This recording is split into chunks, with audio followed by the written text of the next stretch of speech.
اعلیٰ حضرت نا لا حول ولا قوت الا باللہ العلی العظیم پڑھنے کی بڑی فضیلت بیان کرتے ہیں۔ یہ ایسا وظیفہ ہے جو سب کو آتا ہے نا ماشاءاللہ۔ نبی پاک علیہ السلام نے فرمایا یہ اللہ کے عرش کے خزانوں میں سے خزانہ ہے۔ اعلیٰ حضرت فرماتے ہیں 99 دفعہ پڑھو لا حول ولا قوت الا باللہ العلی العظیم، فرمایا اللہ تعالیٰ تمہیں 99 بیماریوں سے شفا دے گا، اور اس میں سب سے چھوٹی بیماری ٹینشن کی بیماری ہے، سب سے چھوٹی بیماری غم کی بیماری ہے، چھوٹی، باقی بڑی بڑی ہوں گی۔ بڑا پڑھا لکھا سمجھدار مالدار وزادار آدمی ہونا، لیکن اس کے کپڑے میلے کچیلے ہوئے تو نہ وہ کہیں جانے میں آسانی محسوس کرتا ہے اور نہ کسی کو گھر بلانے میں آسانی محسوس کرتا ہے۔ ایک مفت کا بوجھ اس کی طبیعت پہ ہوتا ہے کہ میرے کپڑے ٹھیک نہیں، مفت کا بوجھ۔ لیکن بندہ بالکل ان پڑھ ہو، سادہ ہو، گھر ٹوٹا ہوا ہو، لیکن اس کے کپڑے ٹھیک ہوں، اٹھنا بیٹھنا بھی نہا کے آیا ہو، استری والے کپڑے پہنے ہو، تو کہیں بیٹھتے ہوئے ذرا ہچکچاہٹ نہیں محسوس کرتا۔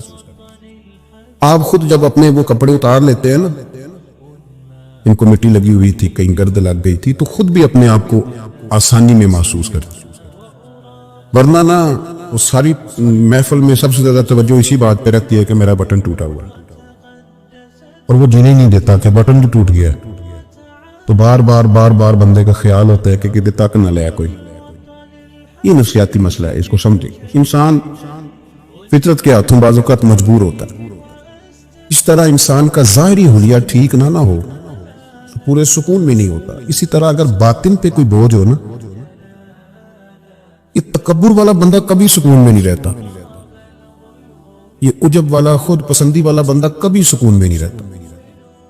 بیماری لگ جاتی ہے نا میری طرح کے کچھ لوگوں کو، بزرگوں کی بات نہیں کرتا کہ ہمیں سٹیج پہ ہونا چاہیے، میں چودھری صاحب ہوں، میں مالدار ہوں، میں علاقے کا بڑا ہوں، میں درویش ہوں، میں صوفی ہوں۔ آپ یقین کریں کہ ان کو پیچھے بیٹھ کے محفل سننے کا مزہ ہی نہیں آتا، وہ ساری محفل میں یہی سوچ رہے ہوتے ہیں کہ کدی کوئی اگے ساتھ لے نا۔ یہ بیماری ہے، یہ سکون نہیں لینے دیتی، یہ ایک مسئلہ ہے۔ خود پسندی، حسد، عجب، کبر، یہ مسائل ہیں۔ آپ جو مرضی کر لیں کہ آپ کو سکون نہیں لینے دیں گے۔ کسی بندے کا یہ ذہن بن جانا کہ میں جانا جاؤں، میں پہچانا جاؤں، تو آپ یقین کریں کہ وہ منتیں کرتا ہے کہ یار کوئی مہربانی کرو، میرا بھی ذکر کرو کہیں۔ شیخ سعدی رحمۃ اللہ علیہ فرمایا کرتے تھے کہ لکڑی کو گھن اتنی تیزی سے نہیں کھاتی جتنی بڑے لوگوں کو خوشامد تیزی سے کھا جاتی۔ ان کا بس نہیں چلتا، ورنہ 2 بندے رکھ لیں 8 گھنٹے کی ڈیوٹی پہ کہ میری تعریفیں کیا کرو، بس نہیں چلتا۔ یہ باطن کے جو میل کچیل ہے نا، میرے رسول کریم کا کمال یہ ہے کہ حضور نے نظر کرم سے سارے دور فرما دیے، اور محبوب کے اپنوں نے جب نبی پاک سے دلیل مانگی نا کہ آپ اللہ کے نبی ہیں تو اس کی دلیل کیا ہے، اپنوں نے دلیل مانگی، قریش نے۔ اپنوں کو منوانا ذرا مشکل ہوتا ہے نا، یہ اللہ کا قانون ہے، اس نے چراغ کے بالکل نیچے اندھیرا بنا دیا، اس کا قانون ہے، کیا کیا جائے، نہیں مانتے۔ اپنوں کو منوانا، قریبیوں کو۔ انہوں نے جب، میرے ایک دوست نے مجھ سے کہا کہ ایک نہیں سمجھ آئی کہ جب کوہ صفا پہ حضور نے کہا تھا کہ میں اگر تمہیں کہوں کہ اس طرف دشمن کھڑا ہے تو سارے کہہ رہے تھے ہم آپ کی بات مانیں گے، تو میں نے کہا وہ سرکار کو ماننے کی بات تھی۔ یہاں بھی بہت سارے لوگ ہیں وہ کہتے ہیں حضرت صاحب آپ کی عزت بڑی کرتے ہیں پر چپ کر دیں، سیاست کا نام نہ لینا۔ میری بات کی سمجھ آ رہی؟ آپ کی عزت بڑی کرتے ہیں پر چپ کر دیں۔ آپ نے یہ نہیں کہنا کہ سود نہ کھاؤ، بالکل آپ نے یہ نہیں کہنا کہ چودھری صاحب کے بچے کی شادی پہ بینڈ باجا نہیں ہونا، کیونکہ ہم تو عزت کرتے ہیں۔ عزت کرنا اور ہوتا ہے اور بات ماننا میں فرق ہوتا ہے نا۔ کچھ لوگ حیا کرتے ہیں پر بات، لیکن زیادہ خوشی اسی کی ہوتی ہے جو حیا بھی کرے اور بات بھی مانے۔ اپنوں نے جب دلیل مانگی نا کہ آپ اللہ کے رسول ہیں تو اس کی دلیل کیا ہے؟ اللہ کریم نے فرمایا محبوب ان سے فرمائیے فقد لبثت فیکم عمرا من قبلہ، کو باہر سے تو نہیں نہ آیا، میں نے تمہارے درمیان عمر کا حصہ گزارا ہے، افلا تعقلون، کیا تمہیں عقل نہیں؟ میری طرح کا کوئی سچا ہے تو دکھاؤ، کوئی صادق اور امین ہے تو دکھاؤ۔ تمہارے بیچ نبی کریم کا نا اٹھنا بیٹھنا چلنا پھرنا یہ اس طرح کا تھا کہ کوئی چیز کسی پر بوجھ نہیں بنتی تھی، بلکہ جو دیکھتا جاتا تھا مدینے والے کا غلام بنتا جاتا تھا۔ ہم نا آپ یقین کریں کہ اگر نکل آئے نا آ جائیں سادگی پہ، سادی زندگی بڑی آسان ہوتی ہے، بڑی آسان۔ یہ جو بچے 4,500 روپیہ لگا کے بال کھڑے کراتے ہیں نا سر پہ، یہ پھر پریشان بھی رہتے ہیں کہ اتنے پیسے لگا دیے دیکھا کسی نے بھی نہیں. اور جو بزرگ ابھی آیا نا، اس نے گھاس کاٹی ہے، بھینسوں کو چارہ ڈالا ہے، کپڑے بس اس نے جلدی سے پہن لیے، صحیح سے اس کو کوئی فکر نہیں، کو دیکھے تب بھی ٹھیک ہے، نہ دیکھے تب. نبی پاک صلی اللہ علیہ وسلم نے انسان کو کہا کہ اندر کا بوجھ اتار دے ورنہ تیرے لیے جینا مشکل ہو جائے گا. یہ اتار دے اندر کے سارے بوجھ، یہ جھوٹ کا بوجھ، یہ عداوت کا بوجھ، یہ حسد کا بوجھ. اعلیٰ حضرت بریلوی رحمۃ اللہ علیہ ملفوظات شریف میں فرماتے ہیں کہ حسد کرنے والا سامنے والے بندے پہ اعتراض نہیں کرتا، بلکہ حسد کرنے والا اللہ کی تقسیم پہ اعتراض کرتا ہے. وہ کہتے ہیں اسے کو دیا ہے، مجھے دینا چاہیے تھا. بحث کرتے لوگ، اپنے گھر بیٹھ کے دلائل جمع کرتے. کبھی کسی شخص کے بارے میں آپ ذرا قرآن مجید پڑھیں اور میرے رسول کریم صلی اللہ تعالی وسلم کی احادیث کا مطالعہ کریں. قرآن تو حضرت موسیٰ کی شان بھی بیان کرتا ہے، حضرت یوسف کے تذکرے نہیں بیان کرتا قرآن. جناب عیسیٰ روح اللہ کی عظمت قرآن بیان نہیں کرتا. اعلیٰ حضرت بریلوی رحمۃ اللہ علیہ کے سامنے کسی نے شعر پڑھا کہ شان یوسف جو دبی تو وہ بھی اسی در پہ دبی. تو اعلیٰ حضرت فرمانے لگے تمہیں غلطی لگ گئی ہے، میرے نبی کسی کو دبانے نہیں آئے. تو بندے بڑے حضرت ہوتے ہیں نا جی، اعتراض تو پڑا ہے ابھی وقت پہ ہے. تو کہنے لگا جی شعر پہ اعتراض کرنا آسان ہے پر شعر کہنا مشکل ہے. تو فرمانے لگے چلو کہہ بھی دیتے ہیں. اس نے کہا دی آپ کہیے. تو فرمانے لگے شعر یوں کہو کہ شان یوسف جو بڑی وہ بھی اسی در سے بڑی. شان یوسف جو بڑی تو وہ بھی اسی. عزت دینے سے آپ کوئی کمزور ہو جائیں گے؟ نقصان ہو جائے گا کسی کو عزت دینے سے؟ کیا فرق پڑا؟ لیکن آپ یقین کریں کہ وہ اتنی مصیبت بنی ہے عزت لینے کی، پروٹوکول لینے کی، اپنا آپ منوانے کی، اتنی زیادہ. بلکہ وہ لوگ جن کو بالکل اس چکر میں نہیں پڑنا چاہیے تھا، درویش لوگ، وزیروں کا بھی استقبال ہو رہا ہوتا ہے اور پیروں کا بھی استقبال ہو رہا ہوتا ہے. کوئی وزیر چڑھ جائے روڈ پہ تو رستہ غریب آدمی کو پھر بھی نہیں ملتا، تو کوئی تگڑا پیر چڑھ جائے تو پھر بھی نہیں رستہ ملتا. حالانکہ یہ درویش ہیں، یہ فقیر ہیں، یہ فقر کا درس دیتے ہیں، لیکن چاؤ ہی بڑا ہے. میرے رسول کریم صلی اللہ علیہ وسلم نے سادہ اور سمجھ والا اور عین طبیعت کے مطابق جس میں کسی بندے کو کوئی مشکل نہ ہو. پتہ ہے میرے محبوب کا کمال یہ تھا کہ نبی کریم تک رسائی بڑی آسان تھی. ہر بندہ بڑی آسانی سے پہنچ جاتا، بڑی آسانی سے. بخاری میں بھی حدیث ہے لیکن قاضی اعجاز رحمۃ اللہ تعالی علیہ نے بڑے پیار سے لکھی ہے اور انوکھا رنگ ان کی تحریر میں اچھا لگتا ہے. حضرت انس بن مالک رضی اللہ تعالیٰ عنہ فرماتے ہیں کہ ملک شام کا ایک شخص حضور کی بارگاہ میں حاضر ہوا اپنے بادشاہ کا کوئی پیغام لے کے. غریب آدمی نا ویسے ہی طبعاً ہی تھوڑا سا مایوس ہوتا ہے، ڈر رہا ہوتا ہے، وہ سہما ہوا ہوتا ہے. لیکن حالات کے سہمے ہوئے لوگوں کو بتا دو، حالات بدل جاتے ہیں، ایک جیسے نہیں رہتے. لیکن یہ بیچارے سہمے یہ ہر جگہ ڈر رہے ہوتے ہیں. یہ آستانوں پہ بھی ڈر کے پیچھے بیٹھے ہوئے ہوتے ہیں. آستانوں پہ پروٹوکول مل رہا ہوتا ہے جس کی جیب تگڑی ہوتی ہے، تو ڈرتے ہیں یہ لوگ اور ان پہ پریشر بڑھا دیا جاتا ہے. کچھ ایسے کام کیے جاتے ہیں جن سے ان کی دلوں پر بوجھ بھی رہتا ہے کہ نہیں یہاں بات کوئی نہیں کرنی. حضرت انس بن مالک رضی اللہ تعالیٰ عنہ فرماتے ہیں جب وہ آیا نا نبی کریم کی بارگاہ میں تو وہ کانپنے لگا. کوئی بات بھی نہیں ہوئی، کوئی ایسا مسئلہ بھی نہیں ہوا، لیکن وہ کانپنے لگا اور تھر تھر کانپنے لگا. تو اللہ کے رسول صلی اللہ علیہ وسلم نے اسے فرمایا کہ کیوں ڈرتے ہو، کیا بات؟ کہنے لگا میں مدینے کی جو ریاست ہے اس کے سربراہ کے پاس آیا. غریب آدمی کو ڈر لگتا ہے کوئی ایسی بات نہ ہو جائے کہ آپ ناراض ہو جائیں. انہوں نے تو دیکھا تھا نا ان لوگوں کو کہ جو جانور کو مالک کی مرضی کے بغیر چھاؤں میں باندھ دیتے تھے تو مار پڑتی تھی. اتنا سیاح ہو گیا تو مرضی کرے گا، مجھے ڈر لگ رہا ہے. حضرت انس بن مالک کہتے ہیں بات کہاں کی تھی، چلی کہاں گئی. اس نے کیا کہا اور پھر جواب میں میرے محبوب نے کیا فرمایا. آپ ذرا بات کا لیول دیکھیں اور حضور کی گفتگو کا سٹیٹس دیکھیں. یہ وہ لوگ، یہ وہ تربیت ہے جو لوگوں کے دلوں اور روحوں تک اترتی ہے. میرے نبی کریم صلی اللہ تعالی علیہ وسلم نے بات سنی تو حضور رو پڑے اور اتنا روئے کہ گھٹنوں کے بل زمین پر بیٹھ گئے. جناب انس بن مالک فرماتے ہیں حضور فرمانے لگے نہ بھائی تو کسی بادشاہ کے پاس نہیں آیا، نہ تو کسی حکمران کے پاس نہیں آیا، تو اس بیٹے کے پاس آیا ہے جس کی ماں گوشت کے خشک ٹکڑے کھا کے بھی رات گزار لیا کرتی. میری ماں تو گوشت کے خشک ٹکڑے کھا کے رات گزار لیتی تھی، نہ تو کسی. حضرت انس بن مالک کہتے ہیں اس نے بات سنی تو وہ بھی رو پڑا اور میں نے سنی تو میں بھی رو پڑا.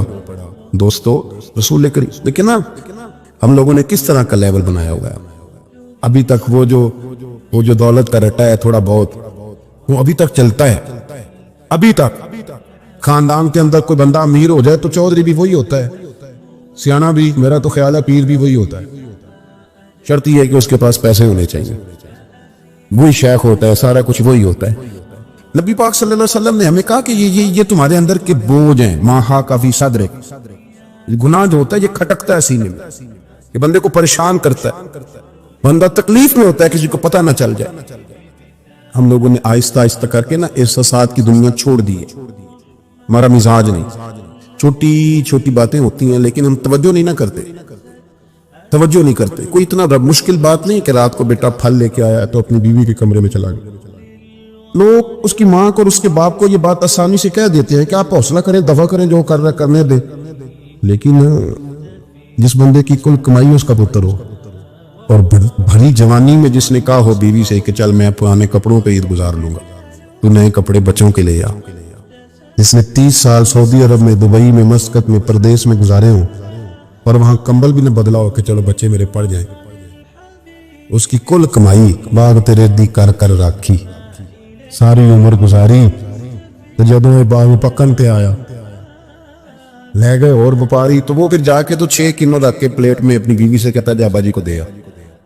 یہ کہنا آسان ہے باپ کو کہ تو صبر کر, حوصلہ کر, پر وہ باپ جب پیچھے پلٹ کے دیکھتا ہے تو کہتا ہے دنیا نے تو تجھے تحفہ دیا ہوگا, میں نے تو جوانی تجھے دے دی, خوشیاں ساری تیرے نام کر دی, اور تو میرے ساتھ یہ سلوک کرنے چلا. احساسات نہیں, اس کو پتہ ہی نہیں. روز دوست کو ٹیلی فون کرتا ہے کہ آج باہر سے کھانا کھائیں, کبھی ابا جی کو بھی کرنا کہ ابا جی آج میرے بغیر روٹی نہ کھانا, میں آؤں گا تو مل کے کھائیں گے. کبھی کہے اماں کو کہ اماں مجھے بڑے بڑے ریسٹورنٹ میں وہ مزہ نہیں آیا, تو تیرے ہاتھ کے چاولوں کی روٹی میں مزہ آیا, آج پکا نا. مجھے لگتا ہے اماں کو راشا بھی ہو تو پھر بھی وہ تیرے لیے محنت کرے گی. لیکن احساس ضروری ہے نا, وہ ہم پیدا نہیں کرتے, وہ ہماری توجہ نہیں جاتی. صاحب طبقات کہتے ہیں نبی کریم صلی اللہ تعالی علیہ وآلہ وسلم نے نا جب صحابہ کرام آئے تھے مکہ مکرمہ سے مدینہ طیبہ, تو آپ نے سن رکھا ہے کہ انصار مدینہ نے اپنی جائیدادیں بھی تقسیم کر کے آدھی مہاجرین کو دے دی تھی. تو ان میں ایک حضرت ام ایمن بھی تھی, نبی کریم کی رضائی والدہ ہیں. یہ حضرت عبداللہ رضی اللہ تعالیٰ عنہ جو سرکار کے والد گرامی, ان کی آزاد کردہ لونڈی حضرت سیدہ طیبہ طاہرہ جناب آمنہ رضی اللہ تعالیٰ عنہ کی بھی بڑی خدمت کی. ان کو بھی ایک باغ ملا ہوا تھا. جب وہ خیبر کے علاقے فتح ہو گئے, یہودیوں سے بہت سارے علاقے لے لیے, تو اللہ کے رسول صلی اللہ علیہ وسلم نے فرمایا اب اس طرح کرو کہ یہ جو تم نے جائیدادیں لی ہوئی ہیں نا انصار سے, یہ واپس کر دو اور تمہیں اس میں سے دے دیتے. اور حضور علیہ السلام نے انصار مدینہ سے بھی کہا کہ میں ان کو یہ جائیدادیں دے کے اور تمہاری واپس کرانے لگا ہوں. تو انصار نے تو وہاں بھی بڑا انوکھا جواب دیا کہ یا رسول اللہ ہماری والے بھی رہنے دے اور وہ والے بھی ان کو دے دے. وَيُقْصِرُونَ عَلَىٰ أَنفُسِهِمْ وَلَوْ كَانَ بِهِمْ خَصَاصَةٌ, یہ بھی ان کو ان کے پاس رہنے دے. محبوب نے فرمایا نہیں, میرا فیصلہ یہی ہے. حضرت ام ایمن رضی اللہ تعالیٰ عنہ کے حصے میں ایک باغ آیا ہوا تھا, تو محبوب کریم سید عالم صلی اللہ علیہ وسلم نے کہا اماں جی آپ کو کوئی اور باغ دے دیتے ہیں, یہ والا باغ واپس کر دیں. سیدھی سادی بیوی تھی, ناز تھا کہ میں نے حضور کی خدمت کی ہے بچپن میں, ناز تھا. کہنے لگی میں تو نہیں واپس کرتی, یہ ناز ہے, ورنہ حضور کو کوئی انکار کر سکتا, میں تو نہیں واپس کرتی. حضرت عائشہ صدیقہ رضی اللہ تعالیٰ عنہ فرمانے لگی اماں جی یہ آپ کیا کہہ رہی ہیں؟ حضور فرمانے لگے عائشہ آپ خاموش ہو جائیں, یہ بڑھاپا ہے, اس کے احساسات ہیں, اس کے جذبات ہیں. آپ یقین کریں کئی دفعہ بوڑھے بیچارے نا درد سے بات نہیں بتاتے کسی, وہ کہتے ہیں کیا کریں, کپڑا اٹھائیں تاکہ پیٹ ننگا ہو جائے, کیسے بات کریں. نبی کریم سید عالم علیہ السلام اماں جی کے قریب گئے, کہا اماں جی میرے ساتھ چلو ایک دفعہ باغ دیکھ تو لو. حضور ساتھ لے کے گئے, ایک باغ دکھایا تو کہنے لگے نہیں میں نے نہیں لینا, یہ مجھے میرے والا ٹھیک. حضور نے پھر دوسرا دکھایا, کہنے لگے یہ بھی نہیں مجھے پسند. محبوب نے تیسرا دکھایا تو کہنے لگے یہ تو میرے والے باغ سے بھی پیارا ہے, یہ میں لے لوں گی. جب وہ مسکرائیں تو حضرت عائشہ کہتی ہیں میں نے حضور کی آنکھوں میں آنسو دیکھے, فرمایا الحمدللہ اس کا دل نہ راضی ہو گیا ہے. یہ طریقہ ہے میرے عزیز, تھوڑے احساسات تو پیدا کریں. دین اسلام اپنے ماننے والوں کو یہ سبق دیتا ہے کہ دنیا میں زندگی ضرور گزارے, اللہ تعالیٰ کی عطا کردہ نعمتوں سے نفع ضرور اٹھائے, اچھا لباس پہنے، اچھا کھانا کھائیں، رزق اگر حلال ہو تو اچھا گھر بنائیں، لیکن دنیا سے دل نہیں لگانا، اپنی طبیعت کے اندر صرف دنیا کے مال کی محبت ہی کو جگہ نہیں دینی۔ کمر سیدھی رکھنے کے لیے کھانا کھایا جاتا ہے اور ستر چھپانے کے لیے لباس پہنا جاتا ہے اور سر چھپانے کو چھت بنائی جاتی ہے۔ مقصد زندگی روٹی کھانا نہیں، مقصد حیات اعلیٰ لباس پہننا نہیں، اسی میں کھو جانا، اسی میں زندگی گزار دینا، اور ہر وقت مال کو کیسے بڑھانا ہے، شہرت کیسے حاصل کرنی ہے، دنیا میں نام کیسے کمانا ہے، اس میں پوری طرح اپنے آپ کو ملوث کر لینا، الجھ جانا، یہ انسان کو تاریک رستوں میں لے جاتا ہے۔ سب سے بڑا نقصان یہ ہوتا ہے کہ دل سخت ہونے لگ جاتا ہے، مفاد پرستی کی وجہ سے انسان صرف لالچ کے ساتھ انسانوں سے پیار کرتا ہے، اس کے اخلاص کے رشتے آہستہ آہستہ ختم ہونے لگتے ہیں، اور اسے خود محسوس ہوتا ہے کہ یار میری زندگی کوئی خاص معنی نہیں رکھتی، میں ایک ایسا شخص ہوں جس کا کام ہی صرف پیسہ کمانا ہے، جس کا کام ہی صرف دنیا میں نام پیدا کرنا ہے، کوئی معنویت نہیں، حساسیت نہیں، کیفیات سے خالی ہو جاتا ہے بندہ۔ اللہ تعالیٰ نے قرآن مجید کے اندر اس حقیقت کو بیان کیا، ارشاد فرمایا المال والبنون زینت الحیات الدنیا، فرمایا مال اور اولاد یہ جیتی دنیا کا سنگھار ہے۔ مال اور بیٹے، مال اور اولاد یہ حسن ضرور ہے، پر جب تک بندہ زندہ ہے اتنی دیر تک، یہ جتنی آپ اور میں خود اندازہ کر لیں کہ زندگی کتنی کو لمبی ہے اور کتنی کو لمبی ہوتی ہے آج کا، فرمایا یہ اتنی دیر تک زینت ہے جب تک انسان زندہ ہے، والباقیات الصالحات، اور فرمایا باقی رہنے والے تو نیک عمل ہیں، جو چیزیں باقی رہیں گی، جن کا اجر ملے گا، جو قیامت میں سامنے آئیں گی، وہ صالحات ہیں۔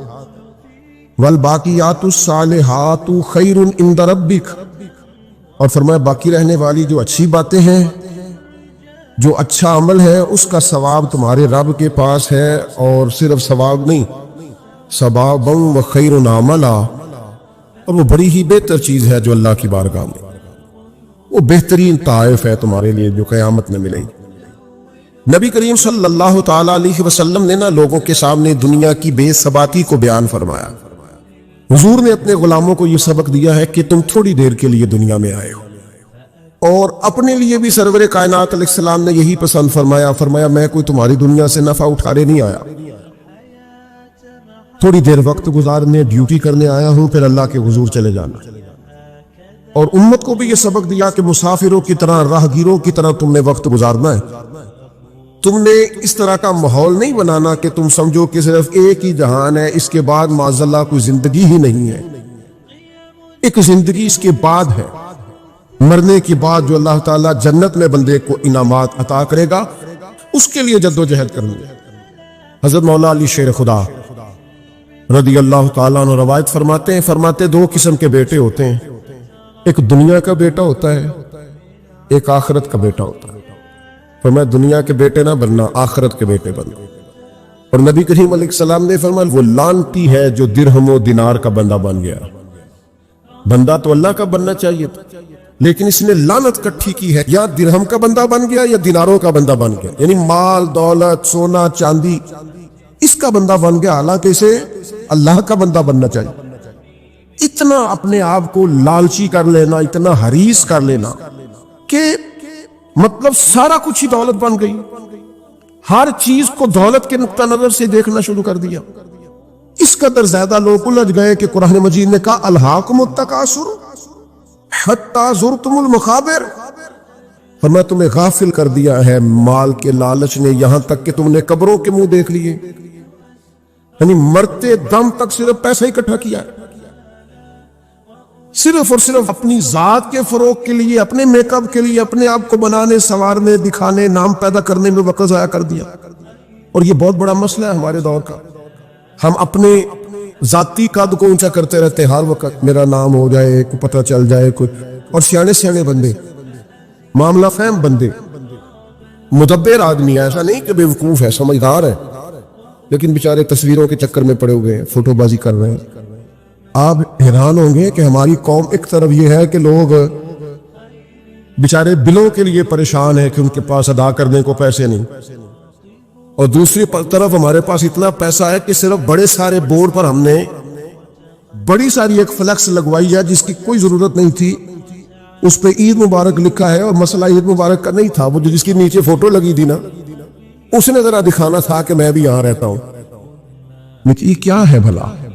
یہ وہ نفس کی تسکین ہے، یہ وہ قرار ہے کہ جس کے پیچھے تھک گئے لوگ، یعنی کو تھوڑی تعریف کر دے دل ٹھنڈا ہو گیا، سکون آ گیا، ادھر پتہ چل گیا 10 آدمی مجھے جانتے ہیں، کوئی تسلی ہو گئی۔ یہ اتنی بڑی نفس پرستی میں انسان لگ جاتا ہے کہ پرانے جو حکمران ہوتے تھے انہوں نے وظیفے پہ لوگ رکھے ہوتے تھے کہ تم نے ہماری تعریفیں کرنی، تنخواہیں ملتی تھی خوش آمدید کرنے، شعراء کو خریدا جاتا تھا ہمارے مناقب لکھو، نفس کی تسکین۔ لیکن کچھ رب کے بندے ایسے بھی تھے جنہوں نے قرآن جب غور سے پڑھا، جنہوں نے احادیث مبارکہ کو بالغ نظری سے دیکھا، جنہوں نے صحبت رسول قریب سے اٹھائی، تو انہیں طے ہو گیا کہ اصل گھر تو آخرت کا گھر ہے۔ والآخرۃ خیر وابقا، آخرت خیر والی بھی ہے، ہمیشہ باقی رہنے والی۔ جب یہ طے ہوا تو پھر ان لوگوں کی صورتیں لوگوں کے سامنے آئیں، تو ان کی زندگیاں بھی لوگوں نے دیکھی، تو آش کر اٹھے۔ ان پہلی صف کے زاہدوں کو دیکھو گے نا، تو جب سب سے پہلے نام گنو گے تو ان میں ایک نام حضرت عمر فاروق کا بھی ملے گا۔ معاذ اللہ ثم معاذ اللہ، نقل کفر نہ باشد۔ کچھ لوگ ایسے بھی ہیں رفس زدہ، اور ایسے لوگ جنہوں نے معاذ اللہ ثم معاذ اللہ صحابہ کے بارے میں جن کی رائے ٹھیک نہیں۔ آپ حیران ہوں گے کہ جو معاذ اللہ ثم معاذ اللہ حضرت عمر کے بارے میں رائے ٹھیک نہیں نہ رکھتے، یہ کمال ہے نا، جو رائے ٹھیک نہیں رکھتے، یہ وہ بھی کہتے ہیں کہ 10 سال سے زیادہ وقت تک 24 لاکھ مربع میل پہ حکومت کرنے والے شخص نے اپنے گھر میں 1 روپیہ بھی نہیں جانے دیا۔ آپ اس سے چھوٹی بات سمجھتے ہیں؟ بہتا دریا ہو اور بندہ کہے نہیں میں نے خشک رہنا، یہ کیسے ہو سکتا ہے؟ یعنی کٹر مخالف بھی کہتا ہے کہ نہ مال خزانہ میں سے کوئی عمر کی جیب میں آیا ہے، نہ عمر فاروق کی اولاد کی جیب میں آیا، انہوں نے آنے دیا ہی نہیں۔ وہ جو زہد تھا نا، ذہن بن گیا تھا کہ دنیا نہیں کٹھی کرنی، آخرت بچانی ہے۔ اور یہ ایک بات اور بھی ذہن میں رکھ لیں، زہد سے مراد یہ نہیں کہ بندے کی جیب میں کوئی شے نہ ہو تو پھر وہ زاہد ہوتا ہے۔ حضرت سلیمان بھی زاہد تھے، پر انہوں نے دنیا پر حکومت کی ہے۔ زاہد تھے جناب یوسف علیہ السلام بھی، پر حکمران بھی تھے۔ کوئی نہیں ملے گا اتنا بڑا زاہد جتنے بڑے زاہد اور پرہیزگار حضرت عثمان غنی تھے، پر گھر میں لاکھوں کروڑوں پڑے رہتے تھے۔ پیسہ ہونا اور بات ہے، لیکن دل پیسے سے لگا ہونا یہ اور بات ہے۔ حضرت عمر رضی اللہ تعالیٰ عنہ کی زندگی ساری پڑھ لو اور غور سے پڑھ لو، معاذ اللہ کوئی ناقدانہ انداز میں بھی پڑھ لے، مخالف آئے میدان میں، ایک بات ماننی پڑے گی کہ دائیں بائیں آگے پیچھے دولتیں پھرتی رہیں، پر فاروق اعظم کی نظر کو دولت لبھا نہیں سکی۔ ان کا دھیان سیدھا یا بیت اللہ شریف کی طرف رہا ہے یا گنبد خضرا والے معبود کی طرف رہا ہے، لبھایا نہیں کسی چیز میں، نہ کوئی چیز قریب آ ہی نہیں سکی۔ حضرت سعد بن ابی وقاص رضی اللہ تعالیٰ عنہ کا ایک قول ہے، اور درجنوں بیسیوں سینکڑوں باتوں اور کتابوں کا نچوڑ ہے۔ حضرت سعد بن ابی وقاص رضی اللہ تعالیٰ عنہ بیان کرتے ہیں، مصنف ابن ابی شیبہ میں موجود ہے۔ حضرت سعد بن ابی وقاص کہتے ہیں مجھے اللہ کی قسم عمر کوئی ہم سے مقدم آدمی نہیں تھے، لیکن درجہ بہت زیادہ لے گئے۔ کو پہلے نہیں آئے، ان سے پہلے بھی لوگ آئے، کوئی زیادہ آگے بڑھ کے زیادہ کام نہیں کیا۔ یہ صحیح سند سے مصنف ابن ابی شیبہ میں موجود ہے۔ حضرت سعد بن ابی وقاص کہتے ہیں اللہ کی قسم ایک بات تھی، اس کی وجہ سے عمر صاحب سے آگے نکل گئے۔ حضور وہ کیا؟ فرمانے لگے عمر نے دنیا داری سے دل نہیں لگایا، مال سے، لالچ سے، ہرس سے، ہوس سے دور رہے۔ عمر ان کی دنیا سے بے رغبتی ان کو آگے لے گئی۔ اور یارو